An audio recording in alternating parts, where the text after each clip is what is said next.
Hey guys, and welcome back to another DinoGuru09 video. Today we are going to do a review on the Hammond collection Giganotosaurus. I do not have the Therizinosaurus yet, but hopefully I'll be able to do a review soon. And if you guys want, I could do this video, and then whenever I make a Therizinosaurus review, I could make that into just one big video, if you guys would want that. So, I will be reviewing the articulation, the patterns, the colors, the sculpt of it, and size comparison. So, let's get to it. We'll start by looking at the head. So, you can see it has the glass eye treatment, along with the T-Rex, Blue, Carnotaurus, Giganotosaurus, and Therizinosaurus. I haven't been a big fan of the glass eye treatment. I wish they would just do regular, eye paint instead of the glass eye treatment, but it's okay, I guess. It gives it a more real feel. The colors on his head are just the basic dark green, some black on the ridges, and as the striping for the pattern, and then a little bit of yellow underbelly.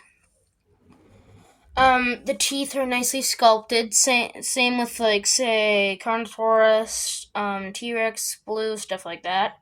It's not like the, say, Ceratosaurus teeth. Well, like, the Ceratosaurus teeth are goofy. You could say it has, like, black ridges, sort of like the Indominus Rex. Maybe I can show you guys that one when I do the size comparison. You can also see the spines going along the top of its head to the body.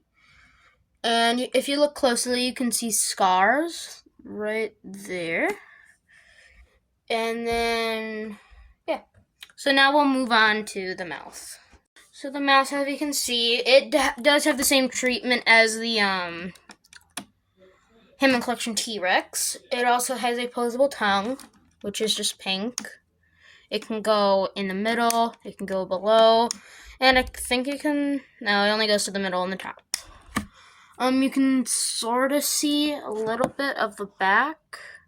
It's dark back there, though, but even though I can see it from just my eyes. You can also see the teeth again. Nicely sculpted. The top of the mouth is pretty much just the same as the bottom with the tongue. And color-wise, it's pretty much just pinks and a little bit of just darker, lightish pink for the gums. And then, well, no, I would say, I don't know what you would call these. Just the gums.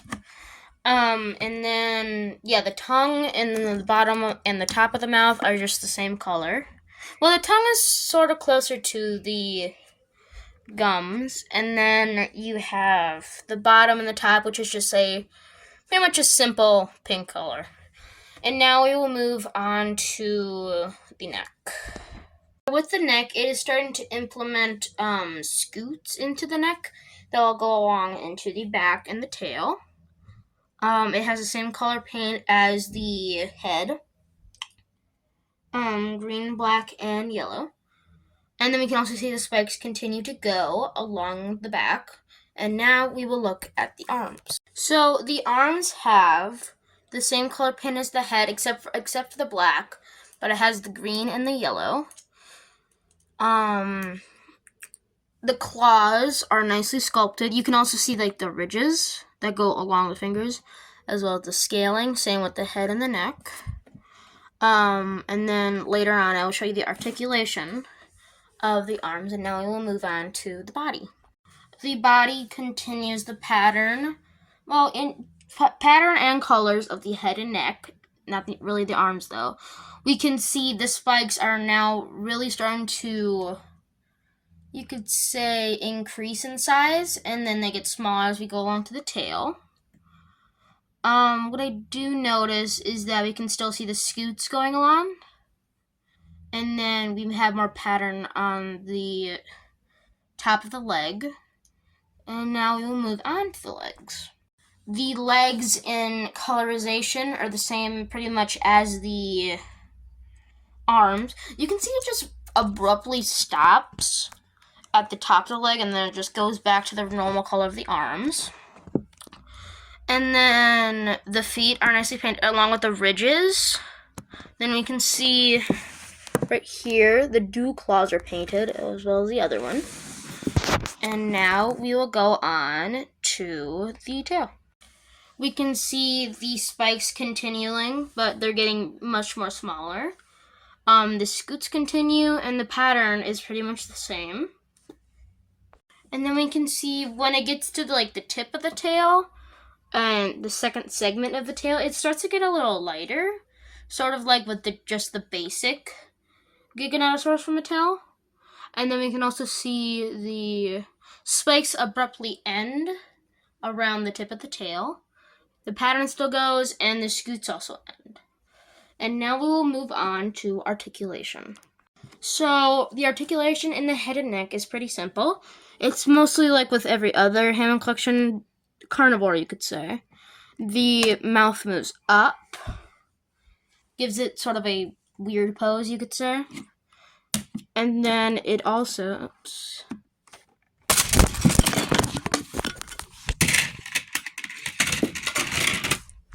So moving on to the articulation of the head and neck.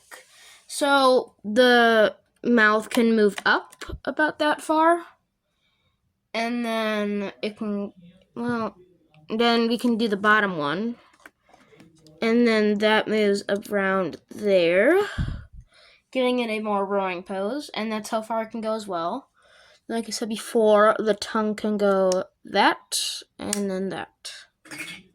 And then with the neck, it's pretty simple. It can just go, I'll close the mouth quickly, it can go down that far, and then up that far. Then if you mix and mingle with the second segment of the neck, you can make it more look around sort of way. Because if I were to, hold on, there we go. Now it can only look straight. It can't really move side to side. Well, you could say the top portion of the head. But then that's mostly it. And now we will move on to arm articulation. The arms are also pretty simple, just like the head. It has 3 points of articulation. It has one in the top portion that can make it go back that far and forward that far. It can't do a 360. Then we have the middle portion, which can go down that far and up that far. It can also be a swivel. The top portion cannot, though. It only stays in pretty much one location. And then the hand can go down that far and up that far. And then it can also be a swivel. Same with the other arm. And now we'll go on to the leg. I know what you're thinking. But, Dino, what about waist articulation? Like with the Hammond collection T-Rex, that's another big one. Well, apparently for some reason this one doesn't have it. I don't know what was obstructing it. I mean, maybe the spikes, maybe? But that's it. So, instead we're just gonna move on to the leg. So, the top portion can go up, back that far and forward around that far. I won't do a 360, but I think it can, because I wouldn't do it right now because I am on like a really small table, and then my device can't really go that high, and then I'll have to hold the Giga and then hold my device at the same time. So the middle can go back that far, and I think that's as much as it can go. Yep, it can go forward that far. And then it can also be a swivel if you really needed to. The top portion can as well. Can't, I said. The third quarter portion can go back that far and forward that far. And then also the foot can go back that far and forward that far. And then it can also be a swivel along with this one. Now we will move on to the tail. the tail, it's pretty much the same as the Hammond Collection T-Rex. It has two segments. One is right here. It can also be a swivel and a 360, I think. And then the second portion, like all Hammond Collection pretty much, is bendy wire. And now we will move on to size comparison. Here we have it compared to the Hammond Collection Velociraptor. In size, the Giga dwarfs the Velociraptor. Here it is compared to the Hammond Collection Ankylosaurus. Here we have it compared to the Hammond Collection Metricanthosaurus. We have it compared to the Hammond Collection Carnotaurus. We have it compared to the Hammond Collection T-Rex. We have it finally compared to the regular Mattel Giganotosaurus. So would I say buy the Hammond Collection Giganotosaurus? I would say yes. It's a very nice addition to someone's collection, especially mine. Sure, it's worth at say Target $50, but also the Hammond Collection T-Rex was. I would say it does make a very nice addition to your collection. And my rating of it, I would give it 9 out of 10. I would give it 10 out of 10 if it just had just regular painted eyes. That's my only concern with this thing. So, whenever I get the Hammond Collection Therizinosaurus, I will definitely review that for you guys. And then when both of these things are reviewed, I can make it into just one mega video. And soon I will continue the 5 series. I am working on one right now. It's just been taking a while. So I've had to find the right sound effects. But all the scenes are filmed. So that's good. And then if you guys want, I can continue Jurassic Fight Club. It will take a while to film that because I do need to make new scenes then. But you guys tell me in the comments. If you just don't want to comment, then just like or subscribe. It's your choice. Alright, and I will see you guys next time. Bye!